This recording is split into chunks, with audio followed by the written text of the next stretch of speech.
안녕하세요. 다시 만나뵙게 되어 참 반갑습니다. 한 주 잘 보내셨나요? 네. 오늘 이 시간에도 변함없이 곁에 계신 하나님과 마음의 눈을 맞추는 시간이 되길 기도합니다. 지난 시간 우리는 출생의 비밀에 다가가는 시간을 가졌습니다. 그것은 바로 우리가 예수님의 목숨값으로 살고 있다는 것이었죠. 그 사랑을 조금이나마 깨달았다면 남은 삶은 나 자신이 아닌 하나님의 영광을 위해 살아야 함을 우리가 살펴보았습니다. 오늘은 학생으로서 하나님께 영광을 돌릴 수 있는 첫 번째 방법을 나누려 합니다. 그에 앞서 하나님께 영광을 돌린다는 것의 의미를 먼저 알아야 할 것 같은데요.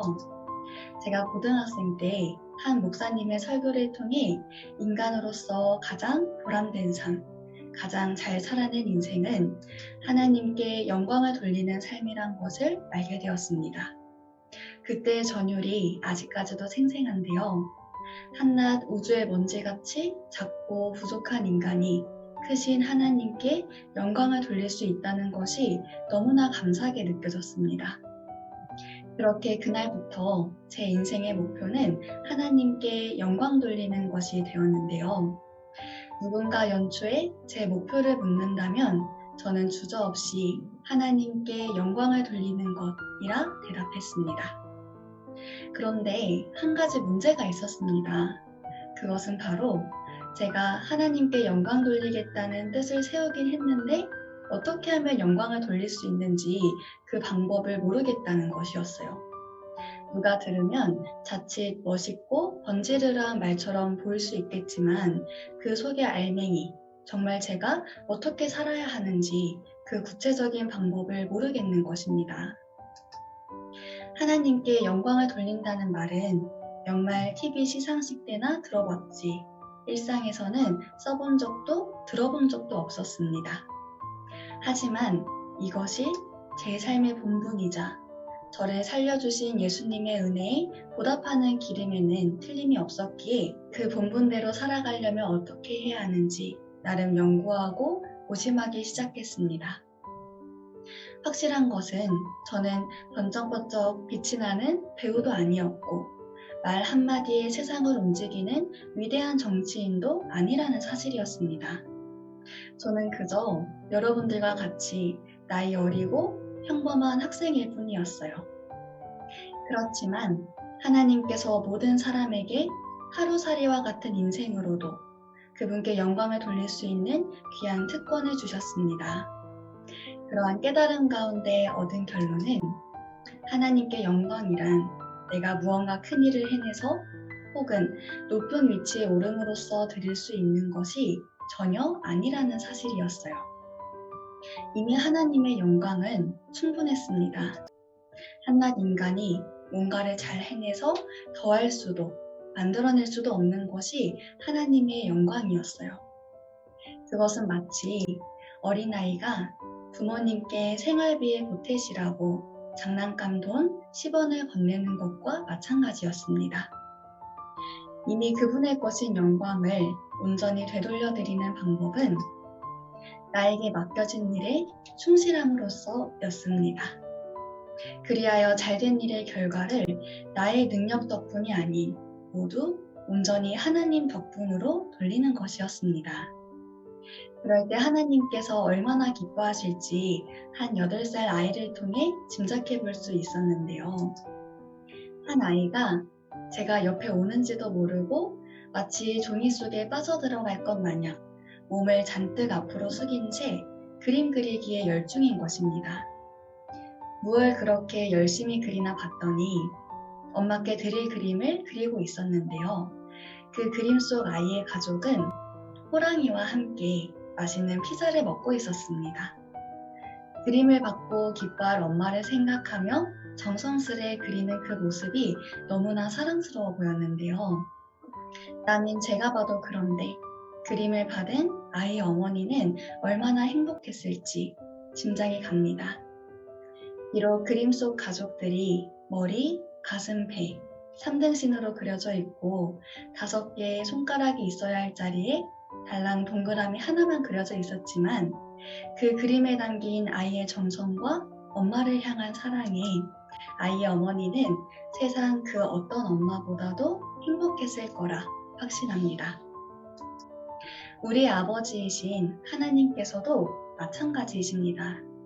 그분의 자녀인 우리가 하는 일이 아무리 작고 사소해 보일지라도 그 일을 하는 과정과 결과로 하나님께 선물을 드리고자 충실히 해낸다면 마음을 보시는 하나님께 그보다 사랑스러운 선물은 없다는 것입니다.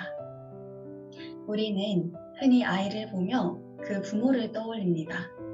그렇기에 하나님께서 만드신 손과 발이 그분을 위해 열심히 움직이고 사람을 만물의 영장답게 해준 데가 그분을 위해 작동하며 심장이 그분을 위해 살겠다는 목적으로 뛴다면 그 모습을 보고 있는 온 우주와 사람들로 하여금 창조주 하나님을 떠올릴 수 있게 한다는 것입니다.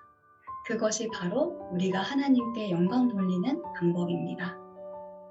책 실물교훈도 이같이 말합니다.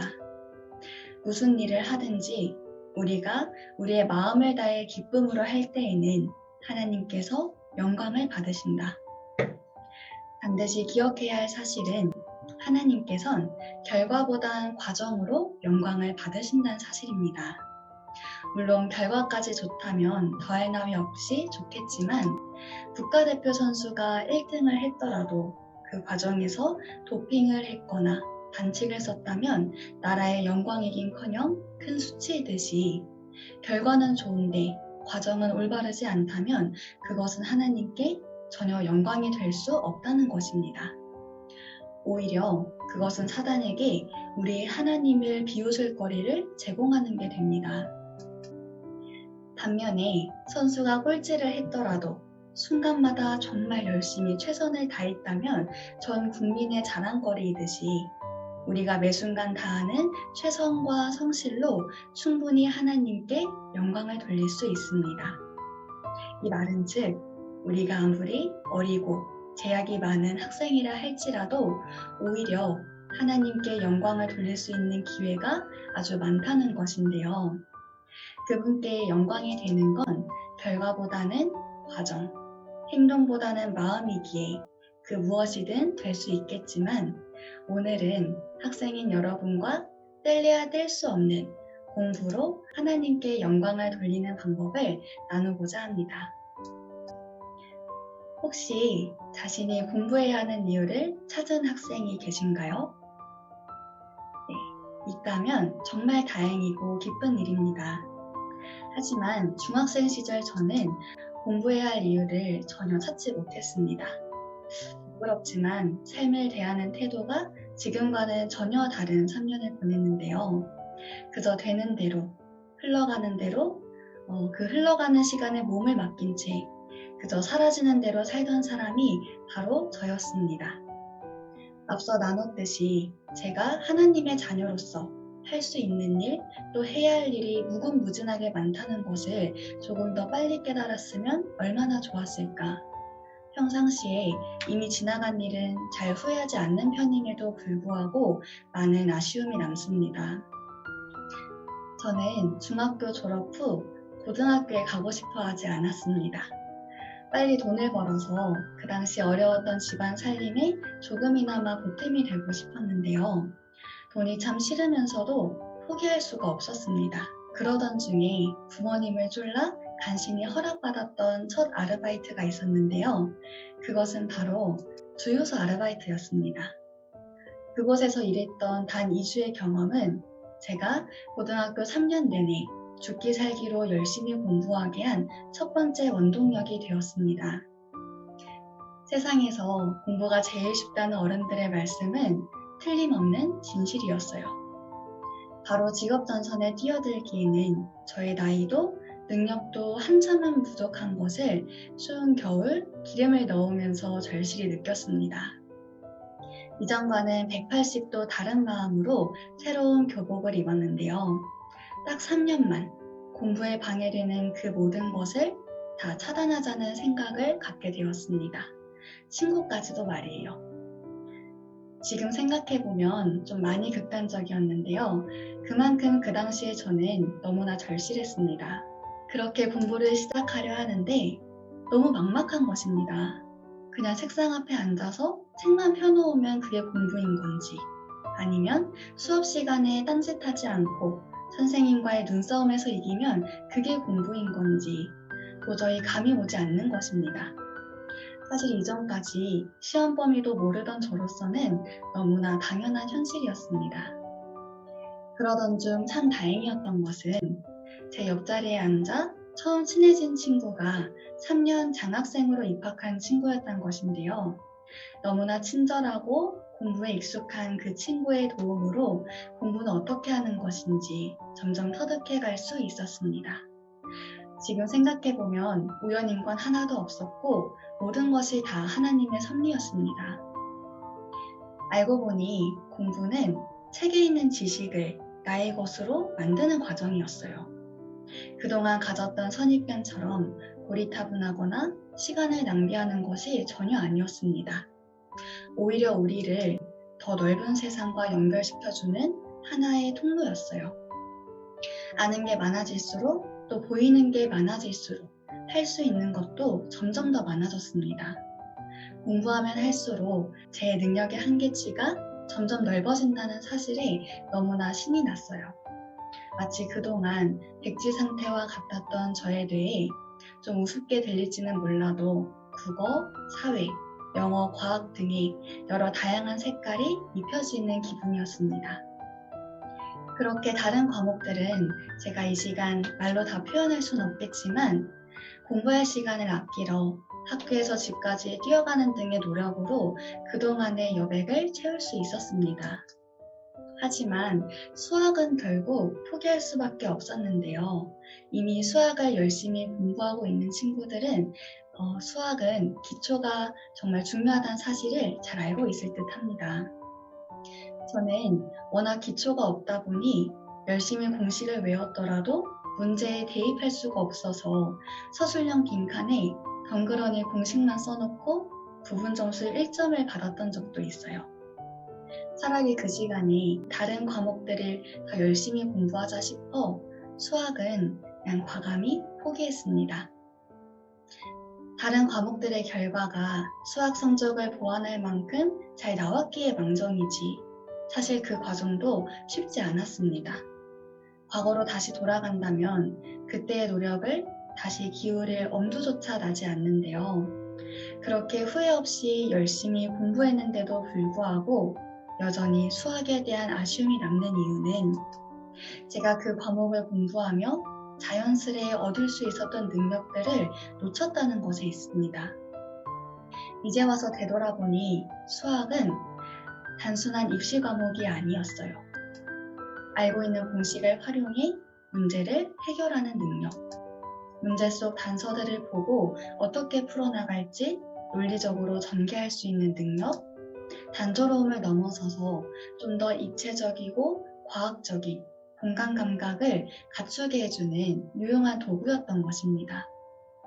만약 제가 어렵더라도 꾸준히 수학 문제를 푸는 경험을 통해 이러한 능력들을 개발시켰다면 지금쯤 저는 또 다른 모습일 것 같아요. 차근히 문제를 해결하고 상황을 논리적으로 풀어가며 단조롭지 않은 사고력이 하나님의 사업에 얼마나 유용하게 쓰였을까요? 제 스스로가 봐도 수학을 포기하지 않고 열심히 공부했던 친구들에 비해 논리력도 또 추론하는 능력도 사뭇 부족한 듯 합니다.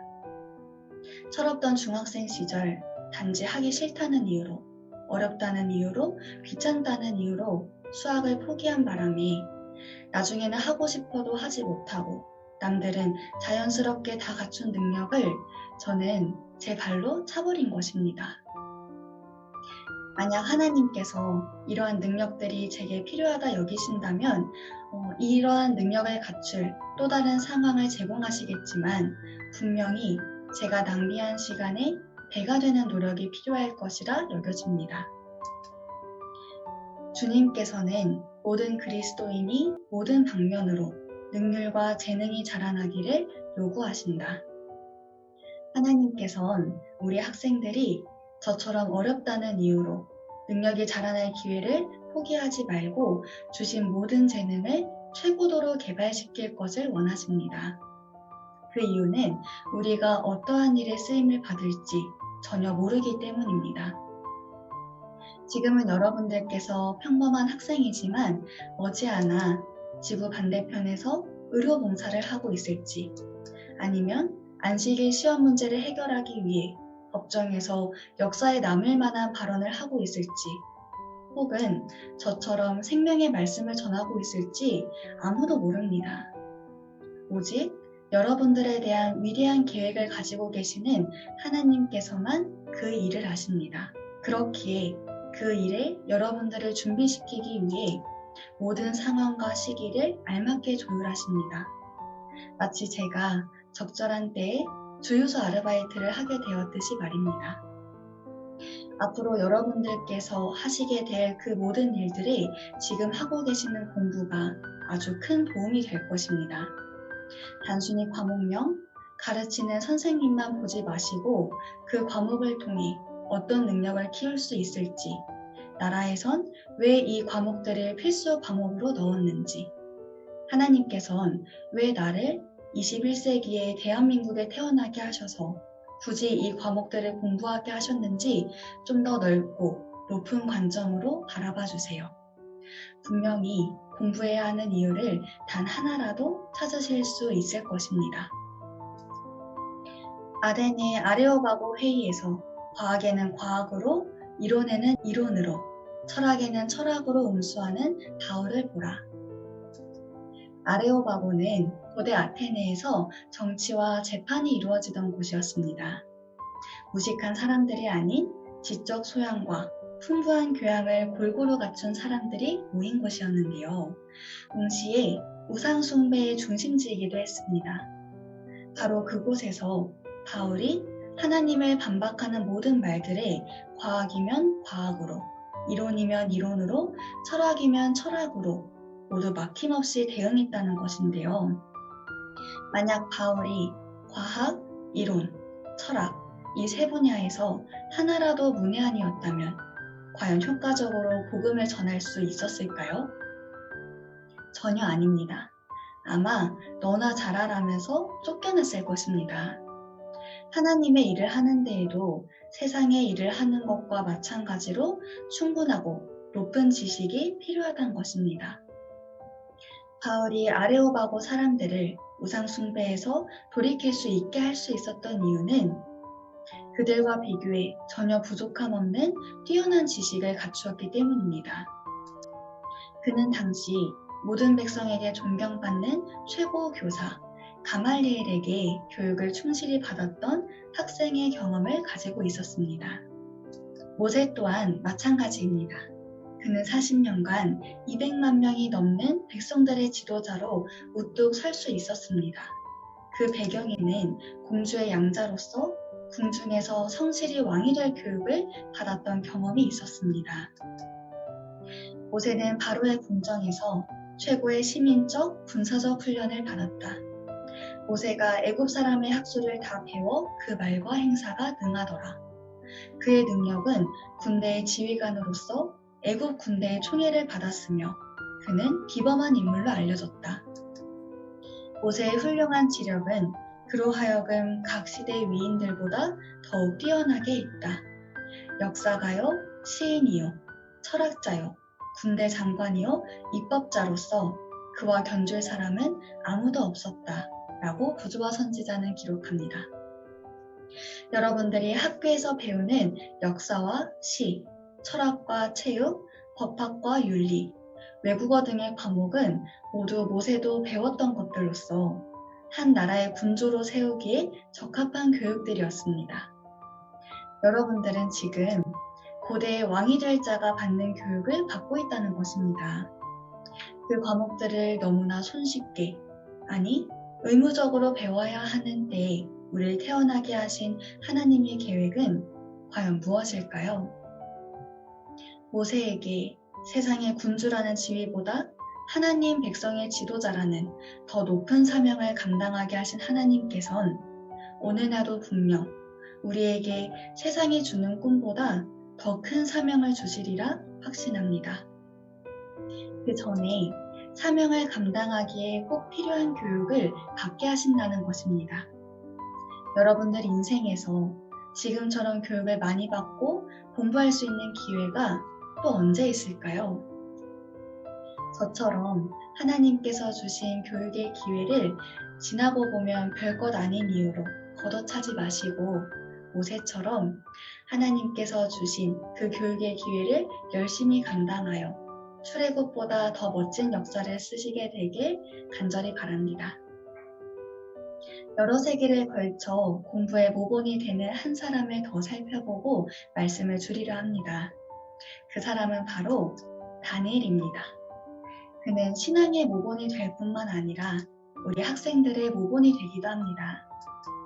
다니엘은 하루 3번 기도만 한 것이 아니라 공부도 열심히 했습니다.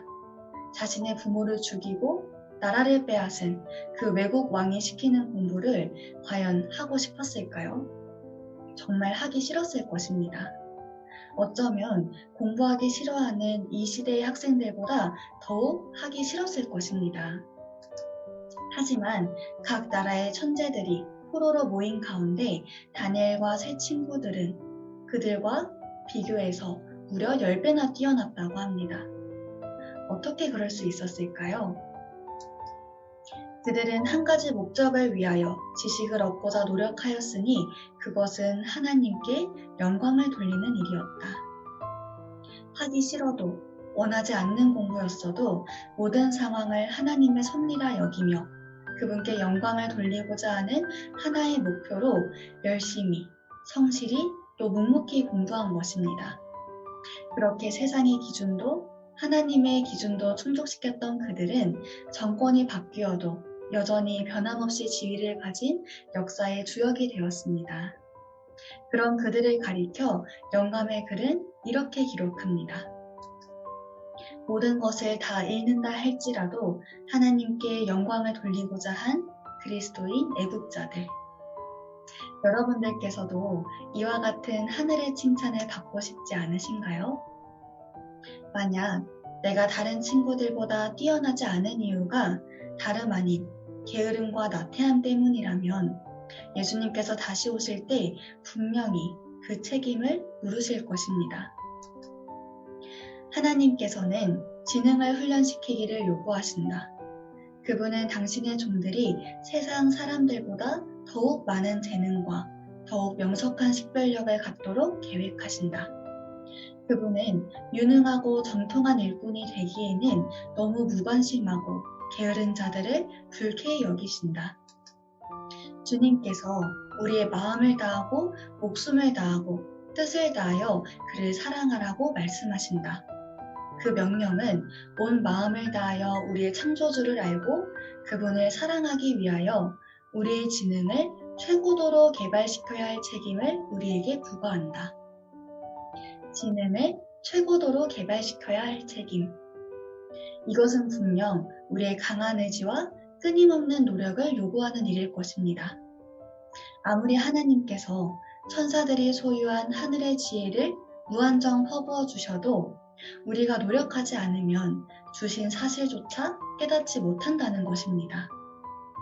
우리가 노력하지 않으면 하나님께서는 일하실 수가 없습니다. 그분께서는 사람을 통해 일하시기 때문입니다. 우리는 반드시 우리의 몫을 해야 한다. 하나님의 은혜는 결코 우리 노력의 대용물로 주신 것이 아니다. 할 수 없다는 것은 그대의 의지에 달린 것이다. 그대가 하려고 하지 않으면 할 수 없게 된다. 하나님을 사랑하신다면 신앙과 일상을 따로 구분하지 마세요. 여러분들의 신앙과 예수님께 대한 그 사랑을 학교와 독서실로 가져가야 합니다. 예수님께서 우리를 대신해 손과 발이 엉망진창이 되실 때 십자가에서 내려오실 수 있으셨음에도 불구하고 우리를 생각하시며 묵묵히 견디셨듯이 여러분들께서도 그 예수님을 생각하시며 학생 시절 주어진 그 공부라는 미션을 즐거운 마음으로 수행해 주세요. 예수님께선 우리를 살리기 위한 그 미션을 혼자 외롭게 수행하셨지만 우리는 이 공부라는 미션을 수행할 때 결코 혼자가 아닙니다. 지혜의 근원이신 예수님과 함께하는 하나의 협동 작업인 것입니다. 사람의 의지와 하나님의 뜻이 협력할 때 그것은 전능한 것이 된다. 그가 명하는 모든 것은 다 할 수 있는 것들이다. 여러분, 저도 했습니다. 중학생 때 저를 본 사람들이 있다면 지금의 저와 정말 많이 다르다고 할 것입니다. 너무나 부족한 학생이었던 저도 할 수 있듯이 이미 잘하고 계신 여러분들께서는 더 잘하실 수 있습니다. 다니엘 한 사람이 바벨론과 페르시아를 복음화시켰듯이 하나님께서는 한 사람을 통해서도 이 세상 역사를 충분히 마치실 수 있는 분이세요. 그런 그분께서 어느 날 여러분들을 부르십니다. 그분의 부르심에 응답하기 위하여 함께 공부하지 않으시겠습니까? 하나님의 사업은 믿음만 가지고 되는 것이 아닙니다. 인간으로서 가질 수 있는 최고의 능력과 학문을 닦은 자격이 여러 방면에서 긴급히 요구된다 합니다. 저 역시 교복을 벗은 지 오래되었다는 핑계로 멈춰있지 않겠습니다. 제 나이가 80이 되어도 하나님의 학교에선 여전히 어린 학생이라 여기며 열심히 실력을 갈고 닦고 배울 수 있는 기회를 찾아서 익히도록 노력하겠습니다. 인물이 부족한 이 시대에 하나님께서 능히 사용하실 수 있도록 열심히 실력을 갈고 닦는 저와 여러분들이 되길 바라며 말씀을 드립니다. 함께 기도하시겠습니다. 하늘에 계신 하나님 아버지, 너무나 감사합니다. 인간으로서 하나님께 영광을 돌리고 최선을 다해 공부함으로써 이 세상 역사에 하나님과 협력할 수 있는 기회를 주심에 감사드립니다. 지금 하고 있는 공부가 비록 어렵고 귀찮을 때가 있을지라도 이것은 지혜의 근원이신 하나님과 함께하는 협력의 과정임을 기억하면서 공부를 하며 하나님을 섬기고 예수님을 만날 수 있는 그 기회를 허락하여 주세요.